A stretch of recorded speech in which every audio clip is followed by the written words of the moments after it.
மத்தேயு அதிகாரம் 22. இயேசு மறுபடியும் அவர்களோடே உவமைகளாய் பேசிச் சொன்னது என்னவென்றால், பரலோக ராஜ்யம் தன் குமாரனுக்குக் கலியாணம் செய்த ஒரு ராஜாவுக்கு ஒப்பாயிருக்கிறது.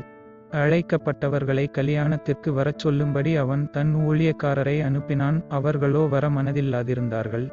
அப்பொழுது அவன் வேறு ஊழியக்காரரை அழைத்து, நீங்கள் போய், இதோ என் விருந்தை ஆயத்தம் பண்ணினேன், என் எருதுகளும் கொழுத்த ஜந்துக்களும் அடிக்கப்பட்டது, எல்லாம் ஆயத்தமாயிருக்கிறது, கலியாணத்திற்கு வாருங்கள் என்று அழைக்கப்பட்டவர்களுக்குச் சொல்லுங்களென்று அனுப்பினான். அழைக்கப்பட்டவர்களோ அதை அசட்டை பண்ணி, ஒருவன் தன் வயலுக்கும் ஒருவன் தன் வியாபாரத்துக்கும் போய்விட்டார்கள்.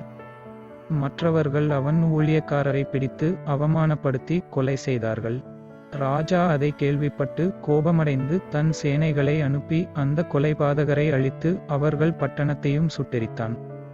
அப்பொழுது அவன் தன் ஊழியக்காரரை நோக்கி, கலியாண விருந்து ஆயத்தமாயிருக்கிறது, அழைக்கப்பட்டவர்களோ அதற்கு அபாத்திரராய்ப் போனார்கள். ஆகையால் நீங்கள் வழிச்சந்திகளிலே போய் காணப்படுகிற யாவரையும் கலியாணத்திற்கு அழைத்து கொண்டு வாருங்கள் என்றான். அந்த ஊழியக்காரர் புறப்பட்டு வழிகளிலே போய் தாங்கள் கண்ட நல்லார் பொல்லார் யாவரையும் கூட்டிக் கொண்டு வந்தார்கள். கலியாண சாலை விருந்தாளிகளால் நிறைந்தது. விருந்தாளிகளை பார்க்கும்படி ராஜா உள்ளே பிரவேசித்தபோது கலியாண வஸ்திரம் தரித்திராத ஒரு மனுஷனை அங்கே கண்டு, சிநேகிதனே, நீ கலியாண வஸ்திரமில்லாதவனாய் இங்கே எப்படி வந்தாய் என்று கேட்டார். அதற்கு அவன் பேசாமலிருந்தான். அப்பொழுது ராஜா பணிவிடைக்காரரை நோக்கி, இவனை கையும் காலும் கட்டி கொண்டு போய் அழுகையும் பட்கடிப்பும் உண்டாயிருக்கிற புறம்பான இருளிலே போடுங்கள் என்றான். அந்தப்படியே அழைக்கப்பட்டவர்கள் அநேகர், தெரிந்து கொள்ளப்பட்டவர்களோ சிலர் என்றார். அப்பொழுது பரிசேயர் போய் பேச்சிலே அவரை அகப்படுத்தும்படி யோசனை பண்ணி தங்கள் சீஷரையும் ஏரோதியரையும் அவரிடத்தில் அனுப்பினார்கள். அவர்கள் வந்து, போதகரே, நீர் சத்தியமுள்ளவரென்றும் தேவனுடைய மார்க்கத்தைச் சத்தியமாய் போதிக்கிறவரென்றும் நீர் முகதாட்சிணியம் இல்லாதவராகையால் எவனை குறித்தும் உமக்கு கவலையில்லை என்றும் அறிந்திருக்கிறோம். ஆதலால் உமக்கு எப்படி தோன்றுகிறது? இராயனுக்கு வரி கொடுக்கிறது நியாயமோ அல்லவோ? அதை எங்களுக்குச் சொல்லும் என்று கேட்டார்கள். இயேசு அவர்கள் துர்க்குணத்தை அறிந்து, மாயக்காரரே, நீங்கள் என்னை ஏன் சோதிக்கிறீர்கள்? வரிக்காசை எனக்கு காண்பியுங்கள் என்றார். அவர்கள் ஒரு பணத்தை அவரிடத்தில் கொண்டு வந்தார்கள். அப்பொழுது அவர், இந்தச் சுரூபமும் மேலெழுத்தும் யாருடையது என்று கேட்டார். இராயனுடையது என்றார்கள். அதற்கு அவர், அப்படியானால் இராயனுடையதை இராயனுக்கும் தேவனுடையதை தேவனுக்கும் செலுத்துங்கள் என்றார். அவர்கள் அதை கேட்டு ஆச்சரியப்பட்டு அவரை விட்டு போய்விட்டார்கள்.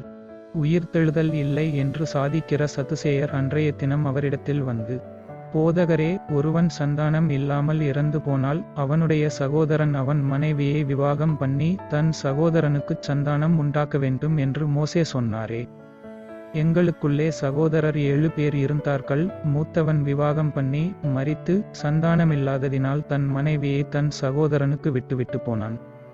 அப்படியே 2ஆம் 3ஆம் சகோதரன் முதல் 7ஆம் சகோதரன் வரைக்கும் செய்தார்கள். எல்லாருக்கும் பின்பு அந்த ஸ்திரீயும் இறந்து போனாள். ஆகையால் உயிர்த்தெழுதலில் அவ்வேழு பேரில் எவனுக்கு அவள் மனைவியாயிருப்பாள்? அவர்களெல்லாரும் அவளை விவாகம் பண்ணியிருந்தார்களே என்று கேட்டார்கள். இயேசு அவர்களுக்கு பிரதியுத்தரமாக, நீங்கள் வேதவாக்கியங்களையும் தேவனுடைய வல்லமையையும் அறியாமல் தப்பான எண்ணம் கொள்ளுகிறீர்கள். உயிர்த்தெழுதலில் கொள்வனையும் கொடுப்பனையும் இல்லை, அவர்கள் பரலோகத்திலே தேவதூதரைப் போல் இருப்பார்கள். மேலும் மரித்தோர் உயிர்த்தெழுதலை பற்றி, நான் ஆபிரகாமின் தேவனும் ஈசாக்கின் தேவனும் யாக்கோபின் தேவனுமாயிருக்கிறேன் என்று தேவனால் உங்களுக்கு உரைக்கப்பட்டிருக்கிறதை நீங்கள் வாசிக்கவில்லையா? தேவன் மரித்தோருக்கு தேவனாயிராமல் ஜீவனுள்ளோருக்கு தேவனாயிருக்கிறார் என்றார். ஜனங்கள் இதை கேட்டு அவருடைய போதகத்தை குறித்து ஆச்சரியப்பட்டார்கள். அவர் சதுசேயரை வாயடைத்தார் என்று பரிசேயர் கேள்விப்பட்டு அவரிடத்தில் கூடிவந்தார்கள். அவர்களில் நியாயசாஸ்திரி ஒருவன் அவரைச் சோதிக்கும்படி, போதகரே, நியாயப்பிரமாணத்திலே எந்த கற்பனை பிரதானமானது என்று கேட்டான். இயேசு அவனை நோக்கி, உன் தேவனாகிய கர்த்தரிடத்தில் உன் முழு இருதயத்தோடும் உன் முழு ஆத்துமாவோடும் உன் முழு மனதோடும் அன்பு கூறுவாயாக. இது முதலாம் பிரதான கற்பனை. இதற்கு ஒப்பாயிருக்கிற 2ஆம் கற்பனை என்னவென்றால், உன்னிடத்தில் நீ அன்பு கூறுவது போல பிறனிடத்திலும் அன்பு கூறுவாயாக என்பதே. இவ்விரண்டு கற்பனைகளிலும் நியாயப்பிரமாணம் முழுமையும் தீர்க்கதரிசனங்களும் அடங்கியிருக்கிறது என்றார். பரிசேயர் கூடியிருக்கையில் இயேசு அவர்களை நோக்கி, கிறிஸ்துவை குறித்து நீங்கள் என்ன நினைக்கிறீர்கள்? அவர் யாருடைய குமாரன் என்று கேட்டார். அவர் தாவீதின் குமாரன் என்றார்கள். அதற்கு அவர், அப்படியானால் தாவீது பரிசுத்த ஆவியினாலே அவரை ஆண்டவர் என்று சொல்லியிருக்கிறது எப்படி? நான் உம்முடைய சத்துருக்களை உமக்குப் பாதபடியாக்கி போடும் வரைக்கும் நீர் என்னுடைய வலது பாரிசத்தில் உட்காரும் என்று கர்த்தர் என் ஆண்டவரோடே சொன்னார் என்று சொல்லியிருக்கிறானே. தாவீது அவரை ஆண்டவர் என்று சொல்லியிருக்க அவனுக்கு அவர் குமாரனாயிருப்பது எப்படி என்றார். அதற்கு மாறுதரமாக ஒருவனும் அவருக்கு ஒரு வார்த்தையும் சொல்லக்கூடாதிருந்தது. அன்று முதல் ஒருவனும் அவரிடத்தில் கேள்வி கேட்கத் துணியவில்லை.